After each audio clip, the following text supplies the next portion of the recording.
একটি মেয়ের আত্মকথা। ও মেয়ে, তোর বয়স কত? কি জানি গো, মা থাকলে বলে দিত। সেই যে বারে দাঙ্গা হলো, শয়ে শয়ে লোক মরল, হিন্দুদের ঘর জ্বলল আর মুসলমানের রক্ত। তখন নাকি মা পয়াতি দাঙ্গা আমার জন্ম দিতি। ও মেয়ে, তোর বাবা কোথায়? মা বলেছে গরিবদের বাবা হারা। কেউ তো বলে বাপটা আমার হারামি ছিল, মায়ের জীবন নষ্ট করে অন্য গায়ে ঘর বাঁধল। মা বলতো শিবের দোয়ায় তোকে পেলাম, শিবকেই তাই বাপ ডাকলাম। ও মেয়ে, তোর প্রেমিক আছে?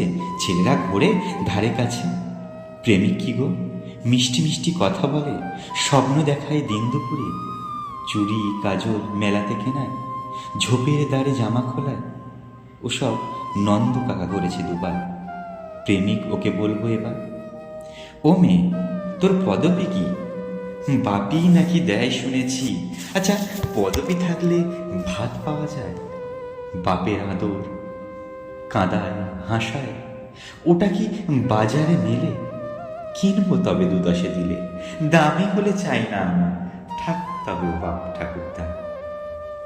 ও মেয়ে, তুই কি রূপসী? লোকে বলে ডাগর গতর সর্বনাশী। রূপ তো নয় চোখের ধাঁধা, যৌবনেতে কুকরি বাঁধা। পুরুষ চোখের ইশারা আসে, সুযোগ বুঝে বুকে পাছায় হাতও ঘষে। রূপ কি শুধুই মাংস পেশি?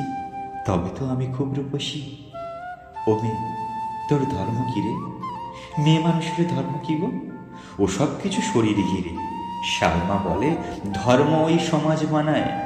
সন্ধেবেলায় যখন দাঁড়ায়, কেউ তো বলে না হিন্দু নাকি, সবাই বলে কতই যাবি।